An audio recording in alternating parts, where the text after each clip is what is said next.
¿Y si te dijera que un noble de la Nueva España pactó con el diablo? Y su espíritu aún persigue las calles de la Ciudad de México. Intro. Hoy vamos a adentrarnos en la escalofriante leyenda de Juan Manuel de Solórzano, también conocido como Don Juan Manuel, un hombre poderoso, obsesionado por los celos, que, según la tradición, firmó un trato con el maligno para descubrir la traición de su esposa. Y terminó desencadenando horror, muerte y apariciones que perduran siglos después. Acompáñame mientras desglosamos los orígenes reales del personaje, la versión legendaria del pacto con el diablo, los asesinatos atribuidos, su caída, y cómo se dice que hoy su fantasma acecha la calle donde vivió. Quédate hasta el final para ver por qué esta historia sigue viva como advertencia y mito urbano. Orígenes del personaje. Juan Manuel de Solórzano era un hacendado acaudalado que vivió en la capital de la Nueva España, alrededor de los años 1600-1640. Según registros históricos y estudio de la leyenda, llegó hacia 1623 con la comitiva del virrey Lope Díez de Armendáriz, marqués de Cadereyta, y ganó gran influencia en el gobierno novohispano. Se casó con una mujer joven, conocida en la leyenda como Doña Mariana de Laguna o Doña Mariana de Branfuente, quien supuestamente era de gran belleza y elevada posición social. Nuestro protagonista vivía en la calle que hoy conocemos como República de Uruguay, Ciudad de México, número 90 o 94 según la versión, en el centro histórico de la Ciudad de México.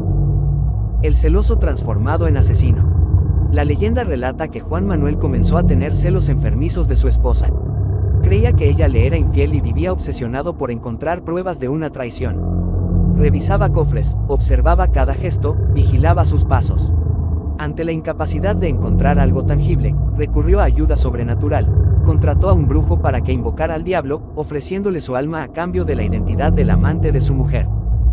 El trato demoníaco, según algunas versiones, fue así. El diablo aceptó, con la condición de que Juan Manuel saliera a la calle a las 11 de la noche y asesinara al primer hombre que cruzara frente a su casa, y que así se le revelaría el amante. Los asesinatos y la frase maldita. A partir de ahí, la leyenda cuenta que cada noche, al dar las 11, Juan Manuel salía embozado, con capa oscura y puñal en mano, preguntaba al transeúnte la hora, recibía como respuesta, las 11, y entonces profería, dichoso el que conoce la hora de su muerte, y apuñalaba. Se habla de decenas de víctimas en aquella calle, sin que se obtuviera jamás la aparición del diablo para confirmar lo pactado. Caída, penitencia y muerte. Eventualmente, Juan Manuel comenzó a arrepentirse o al menos a sentir el peso de lo que había hecho. Se dirigió al convento de San Francisco, Ciudad de México, a confesar sus pecados. Se le impuso penitencia, 3 noches consecutivas a las 11, en la Plaza Mayor, hoy Zócalo, rezando el rosario junto a la horca. En la segunda noche vio su propio entierro en un ataúd y en la tercera, según la leyenda, su cuerpo fue hallado colgado en la horca. Así, la leyenda cierra con que el diablo nunca le cumplió lo pactado y él pagó con su vida. Su alma, dicen, quedó atrapada. Aquí termina todo. No, la leyenda persistente del fantasma. La leyenda también dice que el espectro de Juan Manuel ronda aún de noche por la calle República de Uruguay, preguntando la hora, y que su aparición es presagio de muerte. Algunos afirman que quienes han muerto apuñalados en esa calle fueron a manos de su fantasma vengativo. Aunque naturalmente no hay pruebas formales. Contexto histórico vs leyenda pura.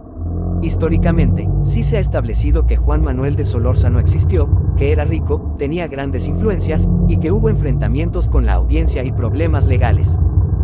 Pero los detalles del pacto con el diablo, los asesinatos nocturnos, la frase exacta al matar, la aparición del diablo. Todo eso pertenece al folclore y a la tradición oral que se mezcló con los hechos reales a lo largo del tiempo. Los cronistas subrayan que, la verdad jamás es tan rica literariamente como la leyenda. Entonces surge la pregunta, ¿por qué esta leyenda persiste? ¿Qué quiere decirnos hoy? ¿Es simplemente terror urbano para entretener o hay algo más profundo sobre los celos, el poder, el pacto con lo prohibido? Además, ¿cómo separar lo que es historia de lo que es mito, y qué impacto tiene esta mezcla en la memoria colectiva de una ciudad como la Ciudad de México? El poder, los celos y la autodestrucción. Don Juan Manuel tenía todo, riqueza, posición, influencia, pero sus celos lo consumieron. Aquí encontramos un patrón, el hombre poderoso que no controla su interior y termina destruyendo todo. Su pacto con el diablo se convierte en metáfora de lo que sucede cuando alguien entrega su moral por venganzas personales.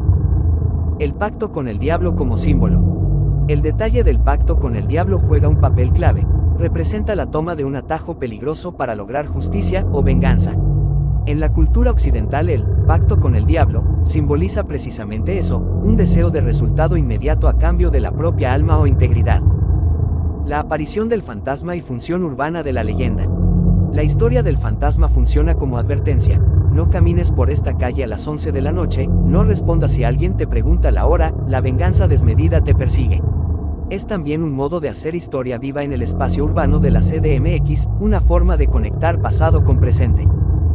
La mezcla de datos históricos y ficción. Como vimos, sí existen documentos sobre Juan Manuel, su poder, su caída política, pero los detalles exactos de su modus operandi asesino, del pacto demoníaco, están envueltos en la narración de leyenda. Esta intersección es precisamente lo que hace de la historia algo atractivo para video, terror y contenido digital. Está el dato real, más el misterio sin resolver. ¿Qué tan verídico es todo? Al mirar las fuentes, artículos de prensa e historia como los de El Financiero, La Crónica de Hoy e investigaciones sobre Calle República de Uruguay, coinciden en la existencia del personaje y el lugar, pero siempre se advierte que la versión con asesinatos múltiples y pacto demoníaco pertenece al folclore. La leyenda hoy y su vigencia. Hoy, la casa ubicada en la calle República de Uruguay 90 o 94 según versión, sigue siendo un objeto de interés. Se dice que hay placas que recuerdan la leyenda, se renta para eventos sociales, y es parte de tours de leyendas de la CDMX. La frase, dichoso el que conoce la hora de su muerte, se ha convertido en parte del repertorio de miedo popular. Se advierte a peatones, si alguien te pregunta la hora en esa calle, huye. Imagínate, son las 11 de la noche, la calle está desierta, las farolas apenas iluminan los azulejos antiguos de la fachada de la casa de don Juan Manuel. Un hombre cubierto por capa negra sale de la puerta, multitudes de sombras, el eco de campanas que recuerdan el toque de queda. Se acerca a un transeúnte distraído, le pregunta la hora, las 11. Entonces sus labios pronuncian la sentencia, dichoso el que sabe la hora de su muerte, y hunde el puñal. Mientras, en el portal de la casa, una sombra se disuelve en la oscuridad, esperando la llegada del demonio que nunca llega. Ese instante es el corazón de la leyenda, el pacto con el mal, la violencia concreta, la culpa y la condena eterna. Y luego, su fantasma acecha la misma calle, preguntando la hora.